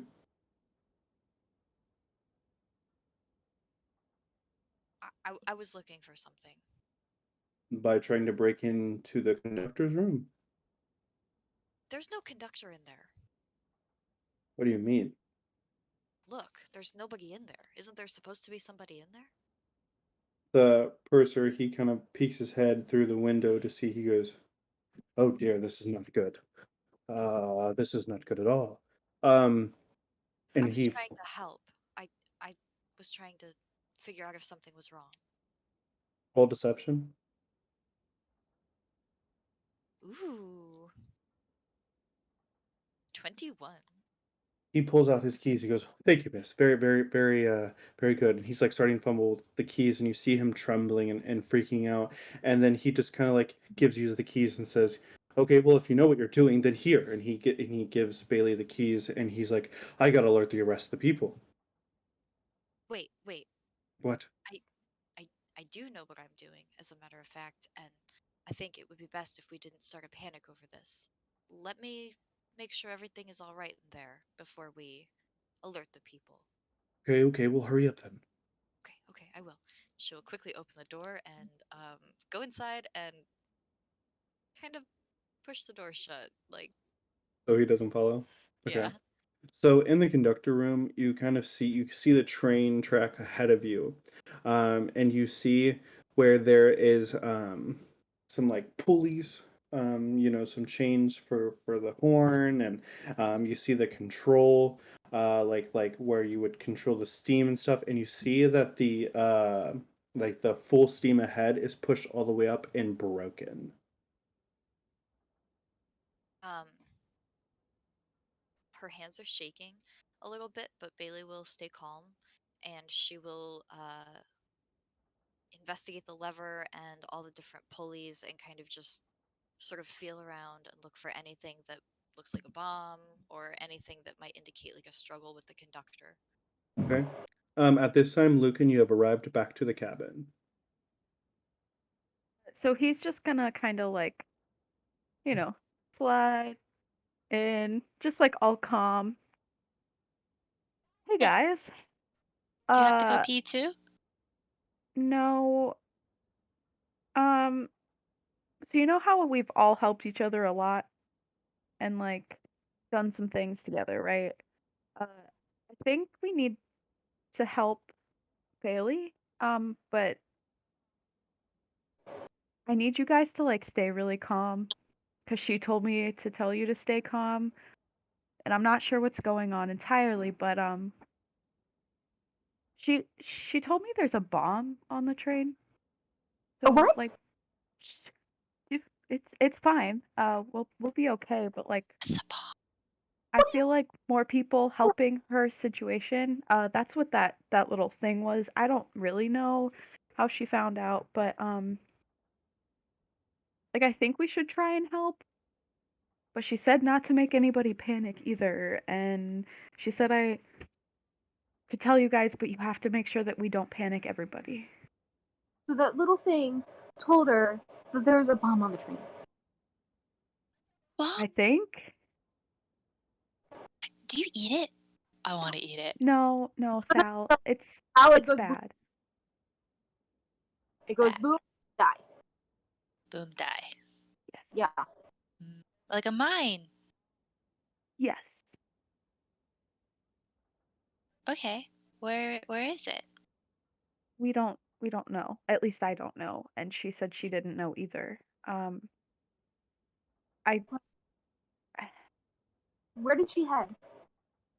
She headed towards the front. Well, since she's checking the front, I'll go ahead and check the back. Okay. I'll assist. I have no clue what a bomb looks like, so yeah. I'm How thinking about it's bad. Thal, you go ahead and head with Elowen and help her, and I'll go up with Bailey. That puts two of us on either side of the train. Okay. Okay.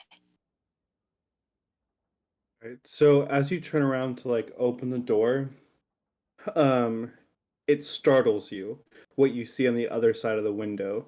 You see a man in a black suit with a black mask on No. and black leather gloves No. go like this over the window, and you see this crimson red magic go over the door and lock on the door. Was Yeah. that supposed to happen? No. Um,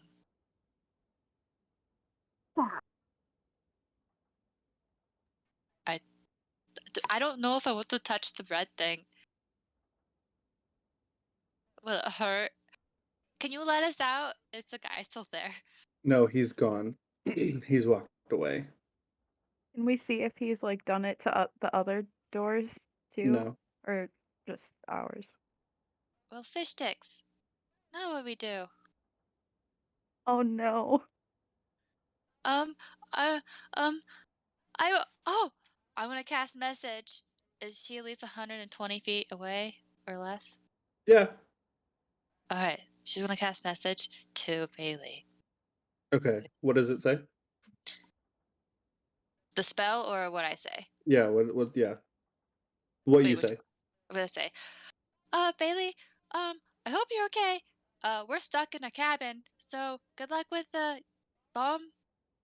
Don't eat it without me. Love, Thal. You can respond to his message. Okay. Thank you. Okay, back to Bailey. Bailey, you're gonna roll an investigation check with a disadvantage. Okay. Um. Do I hear that message from Thal first? I will tell you. Okay. All right. Investigation with disadvantage. My first roll is 18 plus 6, 24. My second roll, 6 plus 6, 12. Okay. So as you're kind of investigating, kind of going around the cabin, that message startles you, catching you off guard. But you hear it in full. Um, with that 12, you're able to notice that it does look like the throttle on the train, yeah, was broken off, like just snapped in half by brute force. And you see that there is a little bit of damage on the inside of the cabin, the conductor's room, as if there was a little bit of a fight. And then you notice that the window is cracked.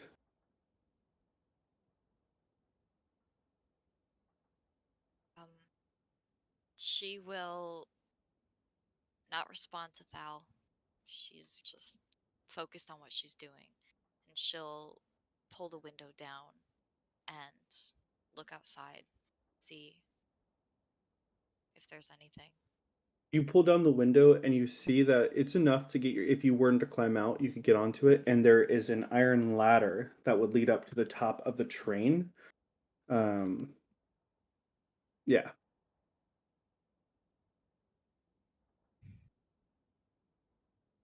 She will climb out the window and climb up the ladder. So roll in acrobatics, or yeah, acrobatics, Acrobatics. 18. and then a strength check. Strength. Ooh. 8. Okay. So you're able to swiftly pull yourself out of the window pretty much with ease, but then you're clinging onto the iron bars of the train as the wind is picking up, and like it's hard for you to climb up that iron ladder up to the top. But eventually you get your footing, and you see on the train that there are large white painted letters on the tops of the um train, like all the way down. It's hard to read what it says all at first, um, but it does look like the first three letters that's painted says THE.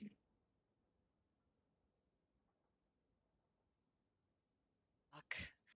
She will. Can she try to go down the train? Yeah, you're gonna roll athletics check. I am so afraid of falling off this train. Um, she will kind of brace against the wind and start trying to make her way down the train. That's a 9. So as you kind of manage to stumble your across the train, you jump to get to the other train, but you miss. Roll a strength check. You're hanging on to the cabin with dear life right now. I rolled a 6. You fall down onto the cabin, like the outside kind of part where you could transfer to the different compartments, but you do manage to land down. So she catches herself. Yes. Fuck. I guess she'll try to get back up. Roll Try acrobatics to move and as then a quickly. strength. Okay, this is better. Acrobatics, 22. Okay, you're able to get yourself back up to the ladder. Strength is 12. Okay, so you're able to stand back up. And you're seeing on the next compartment BOMB. Bomb. Okay. She will keep going down the train to read the message. Roll athletics. Oh, no, no. Oh my god, I rolled a nat 1. No. So, so as you are running to jump across, you make it across. However, you smear the paint so you can't read the next word. The bomb. What about the bomb? Is that the end of the train? Yeah, there are 2 words on the train. They're small words, you just kind of rolled across it, smearing the white new paint across your body, getting rid of the next 2 words.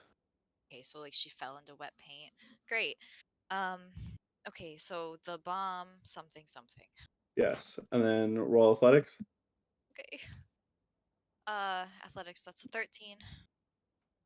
All right, so you are able to jump to the next set, and you see CABIN on this set. Cabin. She'll move further down. Athletics again. This is nightmarish. 16. All right, so you're able to jump across the last one, and you see just 2 numbers, a 4 and a 9. 49. Okay, she is going to try to get back into the train. Is there a way to get back into the train from here, like as opposed to having to athletics all the way back to the front?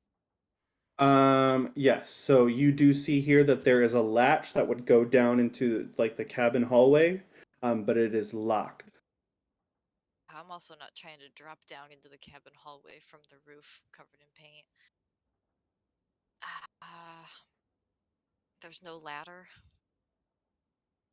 I'm sorry, hold on 1 second. Sure. What'd you say? Is there a ladder? There is not a ladder that goes back down. The ladder would be the only on the other side, to down a couple cabins that you climbed up the first time.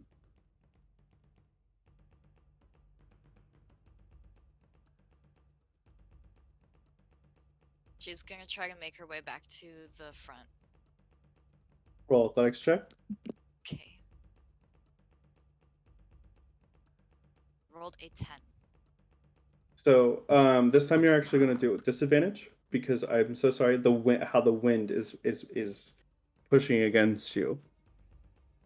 And you know what?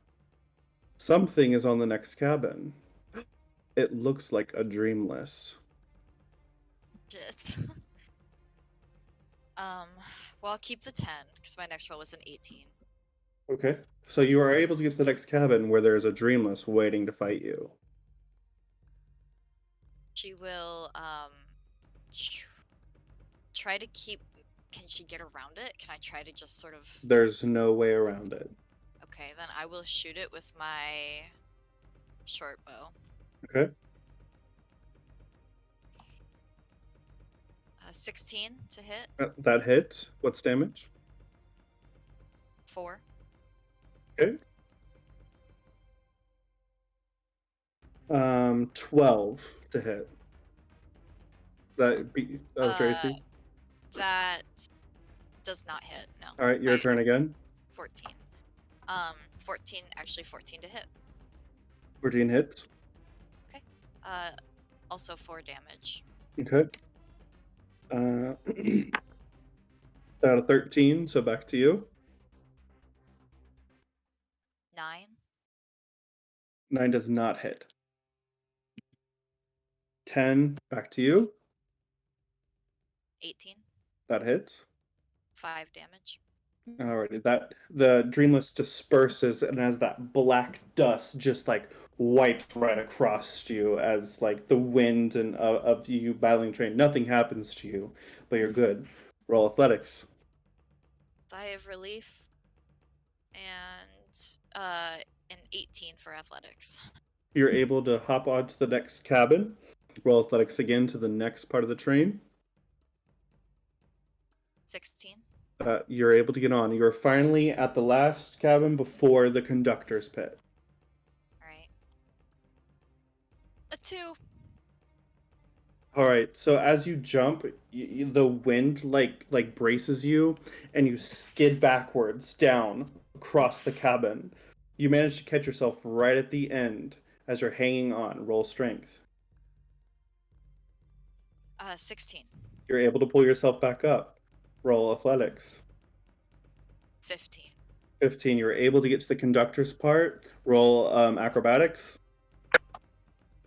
Acrobatics, 13. All right, you're able to get yourself back into the conductor's cabin, where you see the man in black and his mask before you see him bust open the window and just fly out of it. On the window, you see it written in blood on the mat on the thing. Mia is in cabin 108.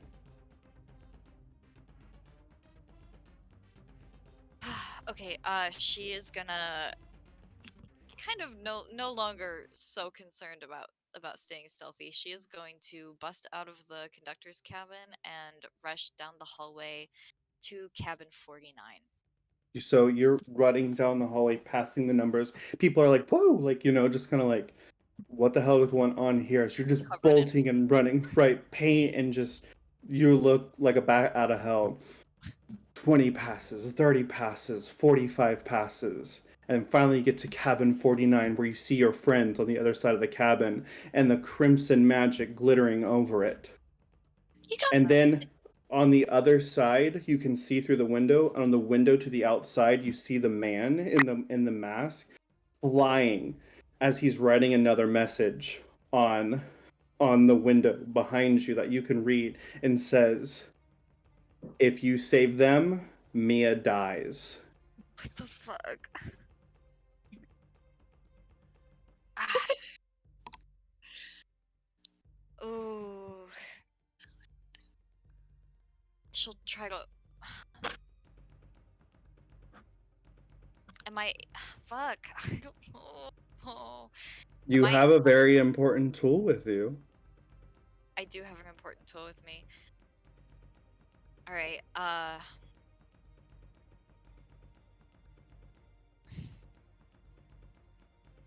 Everyone on the train will die if I don't. Mia's in cabin 108. All the way at the back of the train. And you're closing in on about 55 minutes. You have 5 minutes left. Either you save your friends or you save Mia. Time is ticking, Bailey. She'll try to open the door to her friends. Okay, what does she use? She'll use the magic lockpick. You stick the magic lockpick into it, and immediately the red crimson magic dissipates, and the door flies open, letting you into the cabin. She'll Hey, go I'm in. a scary man. Yeah. Just look for the bomb, and she'll start looking around the room. It's in here? Roll investigation. 16. So you just start tearing apart this cabin, looking through every single thing that you can see. And eventually you feel the click of under the seat, and a compartment pops down. Okay, she'll get into it. You see a message on the inside that says, "Better luck next time." And then you hear an explosion down the hall. And that is where we're ending tonight's episode. Oh What? shit! No. I don't want to stop playing.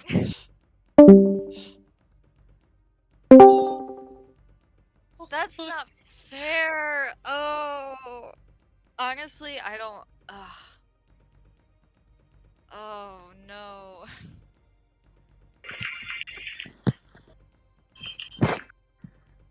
No.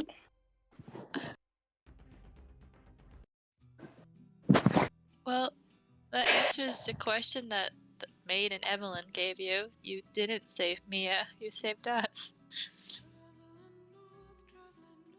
And I mean, it would be a hard decision for her. I think if it was a straightforward this or that situation, she might have gone to save Mia. But the Syndicate isn't really honest, you know, and they did say she was in cabin 18 and she wasn't. And so I think maybe she thought, hopefully, it's just like a test, like a loyalty test. Like it's It a only trick. said, "Meet us in 18," and the note said, "We have Mia." Right, okay. But I mean, I think she just thought if the bomb goes off, they're all gonna die maybe anyways. Try to get to the bomb and hope she can get to Mia. But maybe they're lying. Who knows? Wait, did you end the episode? Uh-huh. Or did it stop because my phone died? It stopped with Baili getting into. Where did you last hear? That it was down to 55 minutes. Okay, so Baili ended up choosing to go into your cabin to save you guys, and then she tore apart the cabin and found a secret compartment with a note on the inside that said, "Better luck next time," and an explosion went off in the distance.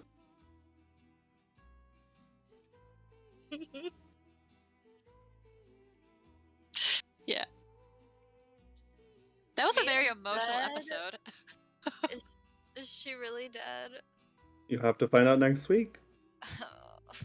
I'm thinking that the letters you slipped on is not in or something like that.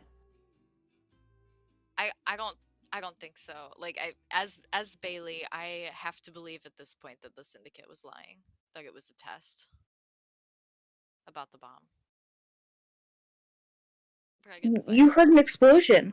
I know, but I mean, they said that the bomb was in cabin 49. I followed their instructions. Maybe. You missed two words, remember? I did my best. That was stressful. That got my palms all sweaty.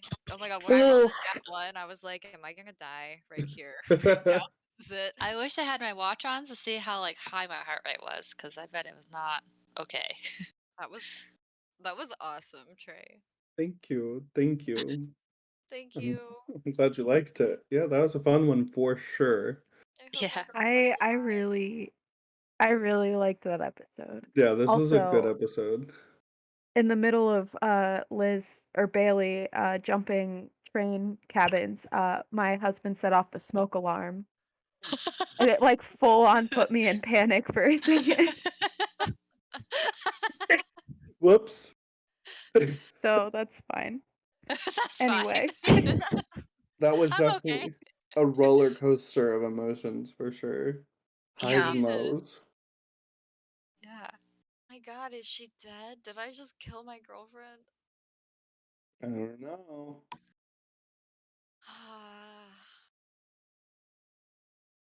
It was a lie. It was a trick. It was And how are we going to have the train stop?